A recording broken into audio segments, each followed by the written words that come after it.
Ladies and gentlemen, good day, and welcome to the Emami Limited Q1FY24 earnings conference call, hosted by IIFL Securities Limited. As a reminder, all participant lines will be in the listen-only mode, and there will be an opportunity for you to ask questions after the presentation concludes. Should you need assistance during the conference call, please signal an operator by pressing star then zero on your touchtone phone. Please note that this conference is being recorded. I now hand the conference over to Mr. Percy Panthaki from IIFL Securities Limited. Thank you, and over to you, sir. Hi, good afternoon. Welcome to this call for the Emami results. With me, I have from the management, Mr. Mohan Goenka, Whole-Time Director and Vice Chairman, Mr. Vivek Deel, CEO, International Business, Mr. Gulraj Bhatia, President, Healthcare Division, Mr. Rajesh Sharma, President Finance and IR. Without further ado, I'd like to hand over the call to Mr. Mohan Goenka, who will take you through the results presentation. Over to you, sir. Thank you, Percy. And very good afternoon, ladies and gentlemen. Thank you for joining us today. I welcome you all to this conference call on Emami's result for the first quarter of FY24. Both our consolidated and domestic revenue grew by around 7% in Q1, with domestic volume growth of 3%. The quarter witnessed some sequential recovery in demand for non-summer products with a moderation in inflation. Pain management and healthcare range sprung back to double-digit growth in Q1. Pain management grew by 13% and healthcare range grew by 11%. BoroPlus range grew by 19%.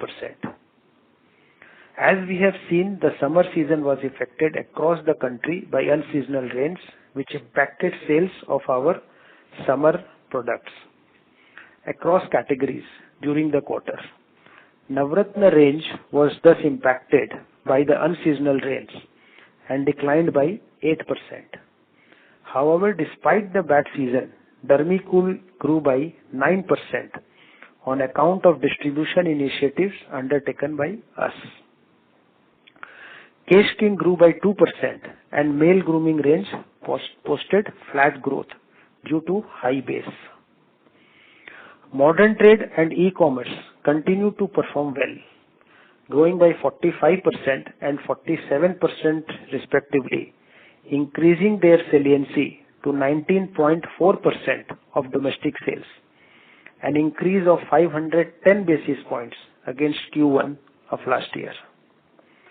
International business grew by 8% during the quarter, with a constant currency growth of 11%, led by strong growth in SAARC, GCC and CIS regions.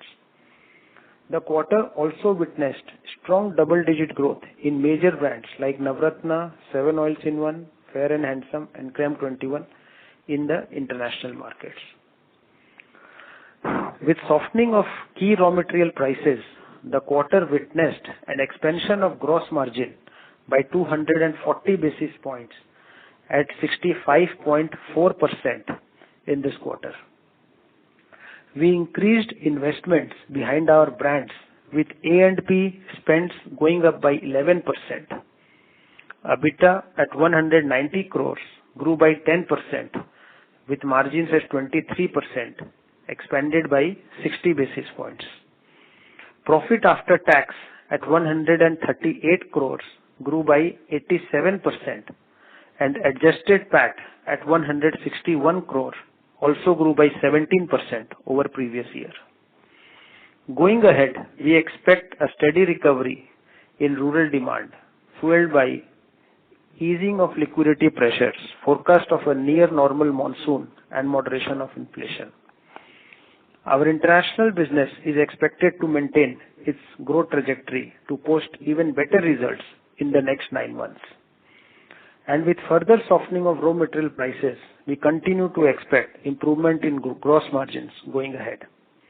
Our focus will be on driving our long-term strategic priorities, including brand building, We will also continue to invest behind our brands to provide superior value to our customers and are optimistic of our ability to deliver a consistent, responsible, and profitable growth in near to long term.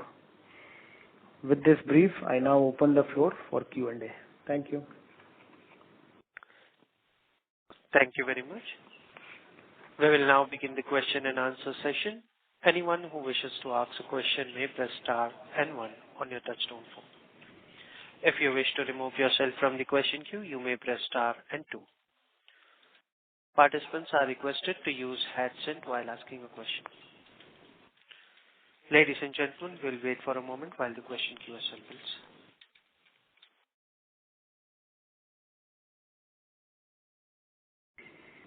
First question is from the line of Prakash Kapadia from Innovate Portfolio Managers. Please go ahead. Couple of questions from my end. Earlier we were under-indexed on modern trade and e-commerce. Now, last few quarters we've been growing very rapidly in both of these channels. So, what is driving this growth, and what categories are driving this growth? If you could give us some sense. Secondly, Mohanji, on the rural demand, is the worst over, and can we expect better sales in the coming quarters? Hi, Prakash. So, Prakash, in modern trade and e-commerce, our base was always very low. So, we entered late into these two channels, but we have been focusing in these channels for the last almost 8 to 10 quarters. Right. So that is one of the primary reasons why these channels are showing almost 50-60% growth every quarter. Now that we have reached at almost 20%, I expect these channels to now grow anywhere between 15 to 20%. That's what I expect. All the brands that we sell in the GT are brands which contribute both in e-com and modern trade. Okay. Yeah. So it's an across the brand performance, not any specific category or specific brand which is driving. Yeah, because as I said, we have launched a lot of SKUs exclusively for these channels, which was not there in the past. So some products like Navratna, Kesh King, they may have a 500 ml, which is only available in e-com or modern trade. Right. So and a lot of exclusive promotions also, which is only related to these channels. So that's one of the key factors that we see the growth in these two channels. Coming to rural, Prakash, I think still there is some challenge. I would not say that all the challenges are behind us.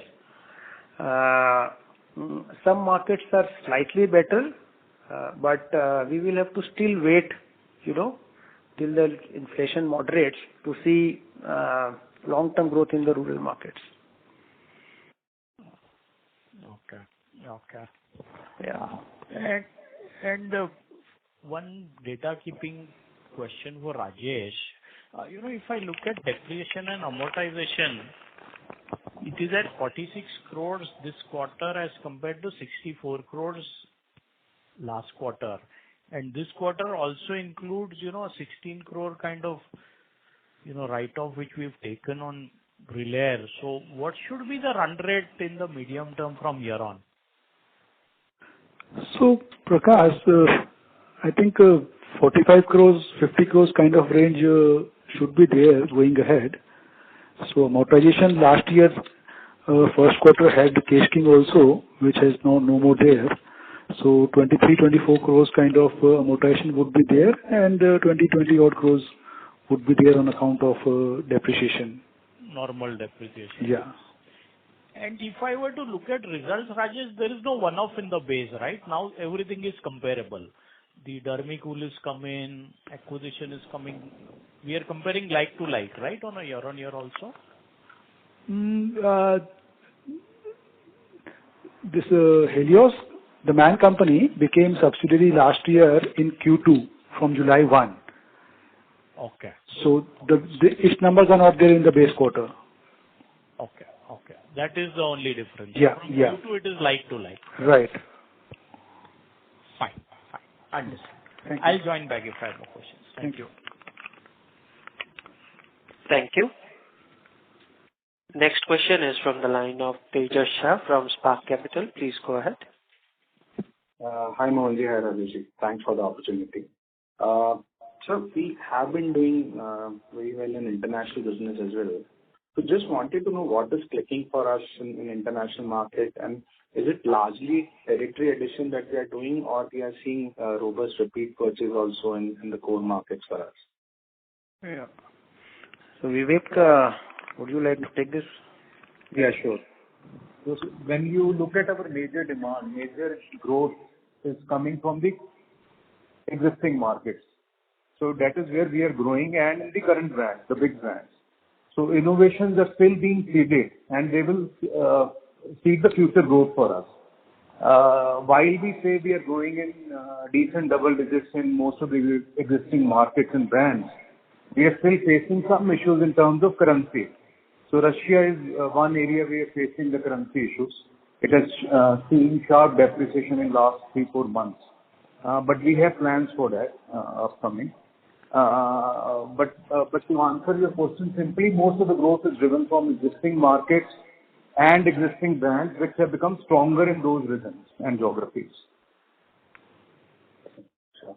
That is on back of, also a strong focus in terms of advertising, very regional focus advertising. Yeah. So it is also, yeah, now our international business gives good profitability. So our investment also has gone up significantly in the international business. Right. Lot of stability has come in. And so which will be our top 3 brands in international markets? Top 3 brands we can share with you. So Navratna remains the largest. Okay. So after that is Fair and Handsome. Okay. Then we have Cream 21, which was the acquired brand. That is also very substantial for us. Fourth brand, which is substantial for us, is 7 Oils in One. So that fluctuates between number 3 and number 4 for us in the business. And then Boro Plus is there. Then we have OTC portfolio under different brands of Thandu and Mentho Plus, which also does well for us in various markets.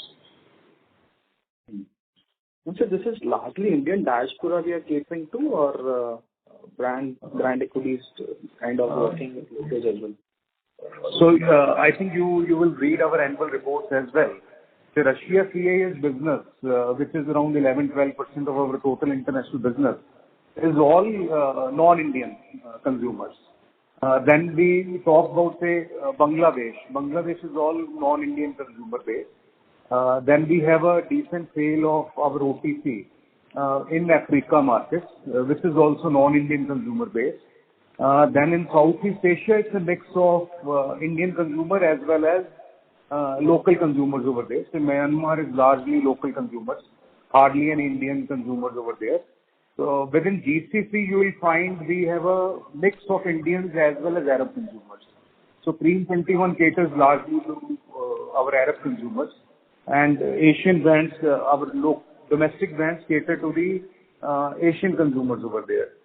But our brand expansion of Navratna and 7 Oil, the portfolio which goes to the Arabs is also different. So that we don't retail in India. So that also gives us decent market within Arab, including Iraq as well as Egypt. So Egypt unfortunately has been pretty bad for us this particular quarter. San Egypt we have grown by around 20% in constant currency terms in rest of the international markets. So it's a very good mix of international consumers in our portfolio as on date. Okay. That's very helpful. One second and last question is on gross margin tailwinds that you spoke about in your opening remarks, and you said that you will use for strategic priorities. So just wanted to know, will it be largely reinvesting it into ATL, VTL activities? And then how should we think about a margin, EBITDA margin range for FY24? So Tejas, Mostly it will go in A&P because most of the investments in Project Khoj is completed. So we will be very careful. We will wait and watch how the how the winter pans out to be. If the winter is good, then we will definitely increase A&P by 1%. But overall, despite of that, we expect margins to increase by at least 200-250 basis points. Okay. That's very helpful. That's all from my side. Thanks a lot. Thank you. Next question is from the line of Abneesh Roy from Nuvama Institutional Equities. Please go ahead. Yeah, congrats on good recovery in the non-summers. I have three questions. My first question is in terms of the talcum powder. Your Dermicool has seen good growth of 9% versus Navratna -8%. The other key player, they said that they have gained market share in this quarter. So wanted to understand on an overall basis, if I combine both the brands, would you have lost market share? And second is, because Dermicool is growing faster, would you kind of prioritize wherever they are competing? A lot of areas they don't compete, but because it's growing faster, would you prioritize that in the coming years? So Abneesh, as per our data, we haven't lost market shares. Okay. Dermicool, as you know, had come into our fold this quarter. So we really focused wherever there was gaps. If the summer would have been good, the Dermicool growth should have been more than 18 to 20% and not 8%. Okay. Because Navratna talc already has a very huge base. Our Navratna talc sales is almost 170-180 crores in these 3-4 months. Okay. So it was very difficult because of poor summer. We could not do better. But I don't think they cannibalize at all. They don't cannibalize, and each have very distinctive markets. We will keep on focusing both the products. Right. Because total, if you would see Dermicool plus Navratna Cool Talc, the sales is almost 300 crores. So these have substantial revenue plus profit, so we can advertise both. Okay. My second question is, when I see your strategy versus the other key Ayurveda player, two things I wanted to ask. One is, they are setting up a huge team of around 400 feet on the ground to go to allopathic doctors so that allopathic doctors can recommend the Ayurveda products. Would you also think something similar, and does it work? And second, they have also come out with a cooling hair oil. I understand this has been tried by many players earlier. You have held on really strongly to the market share. So any take on that? Because they claim to have a 15% market share in the areas where they have launched the cooling hair oil. So I will answer the cooling oil, then I will ask Gulraj to take it on the healthcare. So, Abneesh, what our data, because somewhere I was also reading that the total sales of cooling oil was 5 to 6 crores, you know. So the market size is very large, and 5-6 crores doesn't give 15% market share. We haven't lost even 0.1% market share in the cooling oil. So unfortunately, the season was bad, which you all are aware. If season would have been good, we would have definitely grown on Navratna oil. Our market intelligence shows that there is no pressure in Navratna cooling oil. And on the allopathic doctor coverage, Gulraj, do we have any plans for healthcare to reach to allopathic doctors? Yeah, so thank you for the question. Like you mentioned, from some of the competitors' perspective, there are a few companies which have been focusing on allopathic doctors or are planning to focus more. In our case, about 1/3 the doctors we cover are allopathic doctors, and the rest are Ayurvedic doctors. But since our coverage is less compared to some of our competitors, we believe that if you look at the per doctor sales offtake, we believe that there is still a lot of scope to improve our both our coverage and the throughput per doctor. And hence, our focus is still going to be on expansion in the Ayurvedic doctor segment, both from a number perspective, coverage perspective, and throughput perspective, because we believe we can gain market share and business through that. So we will continue focusing on 1/3 of the doctors being allopathic, but we do not have immediate plans to expand the allopathic doctor coverage right now or in the coming months. So last question, so very impressive scale-up of modern trade e-commerce. My specific questions here are, I also see, for example, currently Independence Day, a lot of the quick commerce are running very aggressive campaigns. Are you also very aggressively participating in your categories there? Second is, you are currently almost 19.4% in terms of this contribution. In your category, what will be the benchmark currently the best player has? So are you already there? And 3 years, 4 years down the line, where do you see this number? So, Abneesh, wherever there are opportunities, we participate very, very aggressively. There is no doubt. As I said, on e-commerce, we have grown exponentially, almost in the last 4 years from 0 to now 10%. So we have aggressive plan, team is in place, everything is in place. And I also said in my remarks somewhere that now that the bases are 20%, we expect to grow at anywhere between 15-20%, not at 40-45%. So in the next 2-3 years, I think it can reach to about 25-26%. That's what we expect. Some of our peers, the data that we have seen, they are already at 25-26% now. So I think it will stay at 25-26% in the long term. One very quick follow-up. Also one more point of this, that this year we have really focused on margins in these two channels, because these channels are growing so fast and these had lesser margins. So this year our focus, has been primarily on expanding margins in modern trade and e-commerce. What will be the gap in terms of this channel margin? What is gap? I can't be very specific, but gap will narrow down substantially this year. Okay. Thanks, that's all from me. Yeah. Thank you. Next question is from the line of Mr. Percy. Please go ahead. Hi, sir. Congrats on a good set of numbers. Am I audible? Yeah, please go ahead. Yeah. So I just wanted to understand, sir, of course, the summer issues are well known, but apart from the summer issues, your rest of the portfolio has performed very well. So just can you take us through what are the initiatives that you have implemented internally within the organization which has led to this? Of course, there might be some amount of effect from the improving demand scenario for FMCG, but I'm sure that a larger part is due to your own efforts. So if you could just elaborate the programs and the initiatives you have taken which has resulted into this. Thank you. Yeah.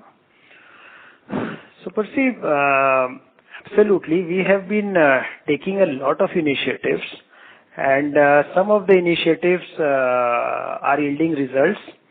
One of the key initiatives was, of course, our distribution expansion, the Project Khoj, which led to this kind of a growth. And a lot of analytics that we had done, a lot of bridge packs that we have launched in the last 3 quarters has helped to penetrate much deeper, and also increase in advertising spends. So we reduced some advertising spends in summer, and we increased some advertising spends in the rest of the portfolio. Because as I said, the margins are expanding, so we have good leverage, and so we are getting a little aggressive on A&P. So I think everything is falling in place, what I feel. Understood, sir. Confidence also, once you get numbers, you get confidence, so market also responds. It's a cycle. Understood, sir. On the distribution part, can you give us some data? How many outlets do you have under direct coverage now? It is almost 10 lakh outlets per se. And your plans here over the next 12 months and 24 months? So, Percy, we are done with Project Khoj. We have completed the target which we started 2 years back in everywhere, whether it was e-com, modern trade, chemist outlets, rural coverage, and direct distribution. Now, the next key challenge is to increase throughput from these outlets. That is what is the next goal. Right, sir. And anything you would like to sort of elaborate on that in terms of how do you plan to do that in terms of the throughput per store increases? That would be majorly through trade marketing initiatives. So identifying the core outlets and giving more trade inputs in certain outlets. So that is through a lot of analytics that we are doing. Right, sir. Coming to the product portfolio, can you let us know what are your thoughts on innovation and what is the mix you're targeting of the growth from innovations versus the existing products that you have? Yeah. So this quarter also, Percy, I think through innovation we got a revenue of around 2.5%. And for the whole year, it should be in the range of about 3%. And here, how do you define innovation? Products launched in the last 12 months, 24 months, or some other definition? Products launched in the last 2 years. 24 months. Okay. Yeah, that's all from me, sir. I'll come back later on in the queue if required. Thanks. Okay, Thank you. Before we move to the next question, reminder to the participant, anyone who wishes to ask a question may press star and 1. Next question is from the line of Shirish Pardeshi from Centrum Broking Limited. Please go ahead. Hi, good evening, Mohanji. Thanks for the opportunity. So to start with, we have seen there a lot of action in the Kesh King portfolio. We have now had shampoos and now we have added organic range of shampoos and we have done onion shampoo also. So just wanted to understand in medium to long term, how are you looking at Kesh King portfolio and what are our targets? I mean, though we have taken some action in terms of activation and new product launches, but the sales has grown only 2%. So, of course, this new launches will take some time to stabilize. But if I say that in 24 and 25, what are the growth rates you are anticipating in this portfolio? So, Shirish, we expect more action coming in from shampoo and the organics range. Our investments also are increasing more in the shampoo and on the new range. So we expect Kesh King on an overall basis for the next 2-3 years to grow at around 7-8%. That's what we expect. Quarterly numbers are very difficult, to give because of sometimes high base. Consumer promotions makes a lot of difference in this portfolio. Markets also, Shirish, you must appreciate because of an expensive oil and the consumers are primarily mass consumers. So there was a little bit of, offtake issues for oil because the price is 160-170 rupees for 100 ml. So if market also stabilizes, we may see better growth, but shampoo should yield better results than the oil. At least that's what we feel. So do you think shampoo would contribute now from 25-30% to 50% of sales? That may take some time, Shirish, but yes, shampoo, because market is also very large and we are seeing good traction even in tough times. So shampoo contribution would increase continuously. So just one question here. Is this organic range is priced premium to your erstwhile shampoo portfolio, or is it similar price?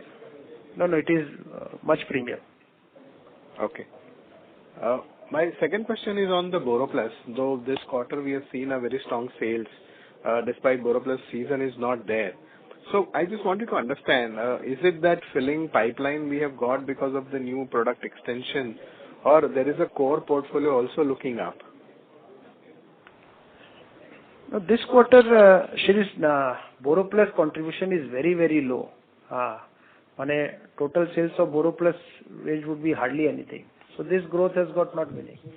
Thoda sa in this quarter, most of the growth has come from BoroPlus soap. Okay. Okay. But otherwise, overall contribution is minuscule. My third question is on the healthcare range. Though we have the base which is coming in and normalizing, 11% growth is good growth. But just wanted to understand a little more deep dive, if you can split what is the ethical OTC and the expansion in terms of other products what we have done in the last quarter. So maybe wanted to understand the qualitative, what are the things which are working and what is not working, or is there some more work which to be done? I mean, obviously we have understood that there is focus on us for expanding the doctor coverage. And I think last 2-3 quarters we've been talking. So in that journey, where we are and what are the growth rates we can expect for the rest of the year? Gulraj? Yes, Mr. Pradip. Thank you for your questions. So we have been focusing on all the 3 businesses over the last couple of quarters. In OTC, as you know, we've had the challenge of high base during COVID on many of our products which are health supplements or immunity-led. So we've been focusing on other segments such as vitality products, digestives, and other health supplements which are not dependent purely on season or during the COVID period phase. And we are seeing some results in some of the categories in the OTC range. We are also doing much more aggressive advertising in some of the focus categories which we believe can do much better in the coming quarters. As far as the medical business is concerned, we are purely focusing on market share gain in certain product segments and certain geographies where we are under leverage or under index today. And it will come both through organic expansion in the current set of retail outlets and doctors we go to, and through both doctor additions and outlet additions. We've also seen a good sales ramp up in the D2C business, which is Jenducare.com, where our focus is not so much on the legacy products, but on launching digital first products. And we will continue focusing on launching in the coming quarters these products. As you would probably appreciate, the costs of marketing have gone up in the last few quarters in e-com because of number of players having come in across categories, not just limited to healthcare. And hence, we are cognizant of making sure that we get the best ROI on what we do. We are also trying to leverage not only Jenducare.com but other online marketplaces and also some of the modern trade channels where we believe we can scale up. So suffice to say, the digital contribution would be now plus 10%? When you refer to digital, you are referring to the e-com. Yeah, I'm saying you said that there is incremental focus with your own website, Jendu Online and plus other. So what would be the non-GT or non-traditional contribution? So on the digital side, it would be in the region of around 10%. Okay. And we believe that will keep scaling up. Okay. Okay. Mohanji, my next question, second last question, in fact, on the D2C, you have not spoken anything. So could you share something about Canis Lipuz and TMC? Yes, so these 2 companies are also doing very well on the Helios and this. They have grown.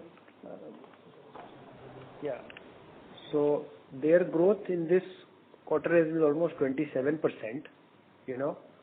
So TMC is now break even in this quarter. There is no negative EBITDA. And I think both the companies, you know, where we have invested are doing as per our targets. But what would be the sales contribution in this quarter?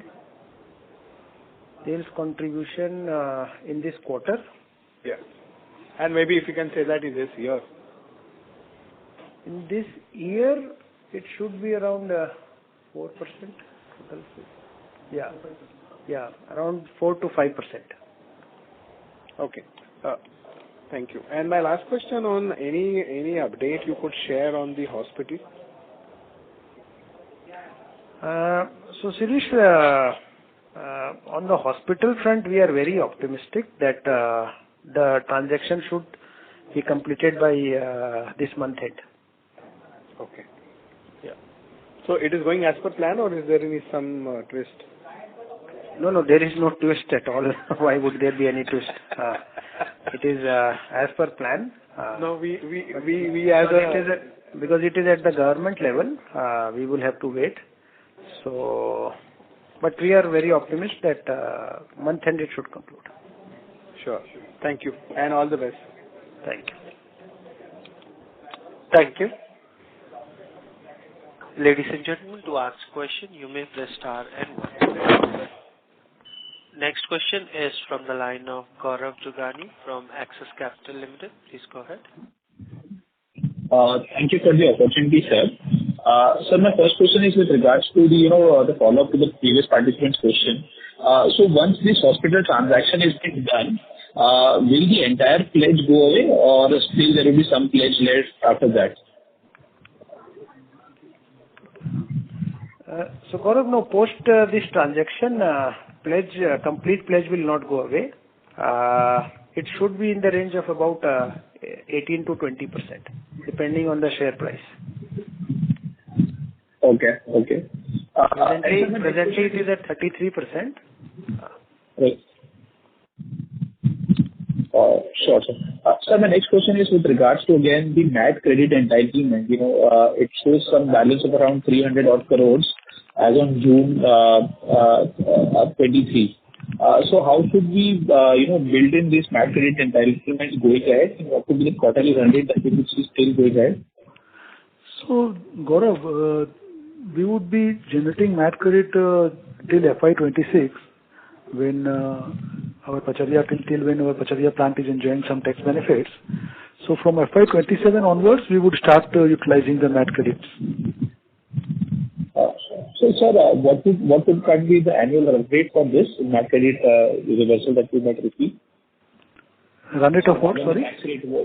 What could be the tax rate rather until FY26 for the company? So till FY26, it is difficult to comment on the quantum of MAT credit we will be generating because of the taxability of the various units. But I feel conservatively 10% kind of tax rate we can build in.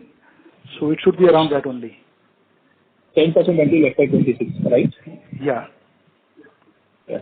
Okay. And sir, the third question, is with regards to this strong growth we have seen in the modern trade and e-commerce. But at the same time, the overall company growth rates have not matched the rates that we have seen. So which clearly indicates, that in the GT, the growths have declined. So any particular reason that you would highlight, why these growths have declined in the GT channel, and what steps are you taking to revive these growths? Yeah. So Gaurav, GT, it has not declined. It is flat. Primarily the decline is due to the summer portfolio. Our summer portfolio in this quarter contributes almost 41%. Okay. And Navratna sachets, which is primarily a GT brand, that has declined. So that is the only reason why GT has not performed so well. So, but if we even take out Navratna also, I mean the other portfolios like King, even the man portfolio, not the man portfolio, the male grooming portfolio rather, that is also kind of remained flat. And I think male grooming, we have kind of tried to relaunch it multiple times, but still, the growth has been eluding there. plus Kesh King performance always remains patchy here and there. So, how should one build growth rates on a steady state basis? Because even if I see the growth is largely driven by the Ilias and the TMC. So, what kind of growth rates should one build going ahead on a steady state basis? So, Gaurav, particularly the male grooming, last year we had a very high base for the first 4 months. That is one of the key reasons why the male grooming is flat. But going forward, we are very confident of double-digit growth in the male grooming portfolio. You would see this from the Q2 onwards. Okay. And in Kesh King, as I said, oil is a little bit under stress because of lower offtake, particularly for the mass consumers. But shampoo is doing well. Shampoo has grown. Unfortunately, oil has not grown. So we will just have to wait till the market recovers as far as the oil is concerned. But we are also spending a lot on shampoo. Sure, sir. Thank you, that's all. Thank you. Next question is from the line of Mr. Percy Patanki from IIFL Securities. Please go ahead. Hello. Yeah, Percy. Yeah. Sir, just trying to get the construct of your growth over the medium term, let's say over next 2 to 3 years. I think you would be targeting around a 10% kind of a sales growth. And you mentioned in response to an earlier question that Kesh King would be about 7 to 8% kind of a growth. So would you help me in understanding, if not, I'm not looking for exact numbers, but where do you think that which are the categories and brands which can grow higher than the company average of 10% and which are the brands which will grow lower than the company average of 10%?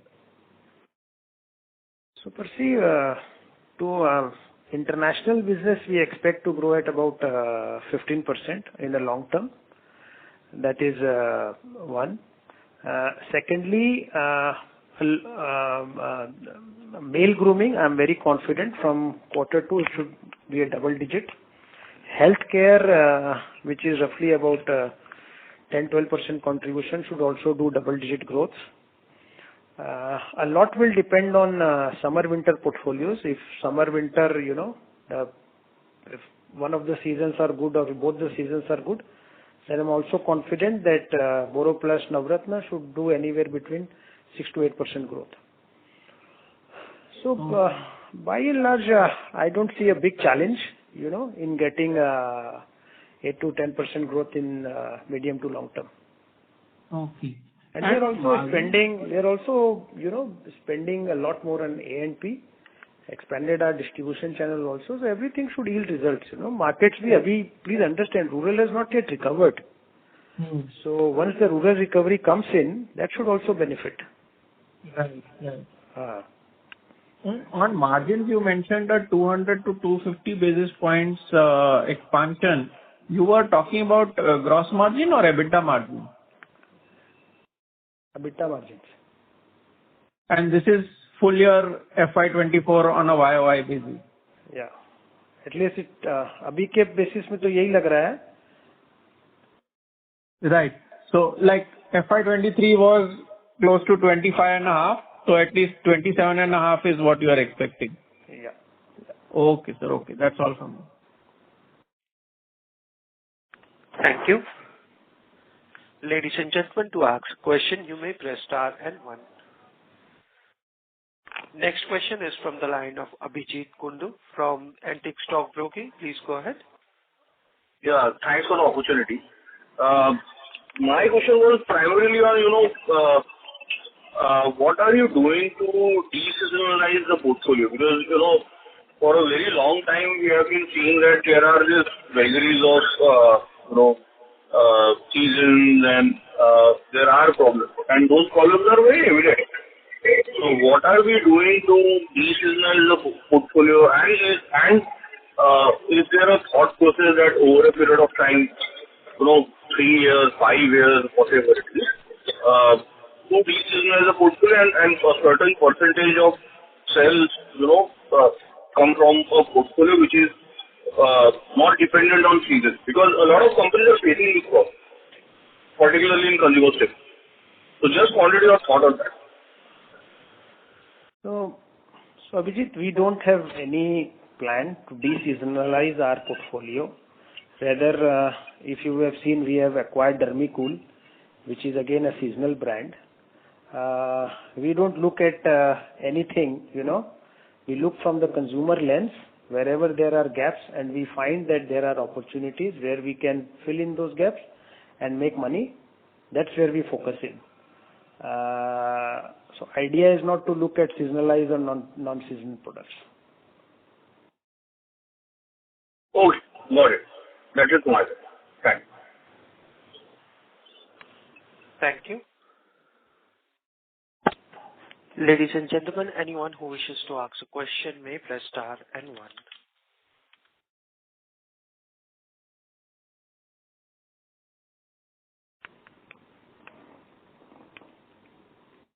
Participants, to ask a question, you may press star and 1. Next question is from the line of Aishwarya from iThought Advisories. Please go ahead. Hello. Hello. Yes, you are audible. Please go ahead. Yeah, thank you. I wanted to ask that Emami has increasingly acquired new companies like TMC and all that. If I can please get a breakup of the sales. Breakup of sales of TMC? Yeah, TMC and True Native and all that. Hello, Aishwarya. Yeah, as Mohanji mentioned in earlier query that TMC and Brillare would be contributing roughly 4 to 5% of revenues this year. Right. As already mentioned, yeah. Okay. Any estimates for the long term, sir? So, surely it is difficult to comment on acquisitions. But TMC is growing faster. But on an overall basis, range यही रहेगा 5% के आसपास. Thank you, sir.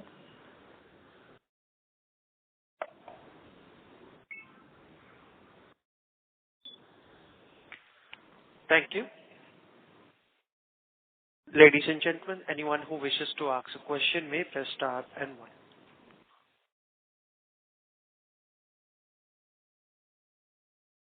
As there are no further questions from the participants, I now hand the conference over to management for the closing comments. Thank you all the participants for joining us today for our Q1 results conference call. Thank you IIFL for arranging this. Thank you. Have a good day ahead. Thank you. Thank you. On behalf of IIFL Securities Limited, that concludes this conference. Thank you all for joining us, and you may now disconnect your lines.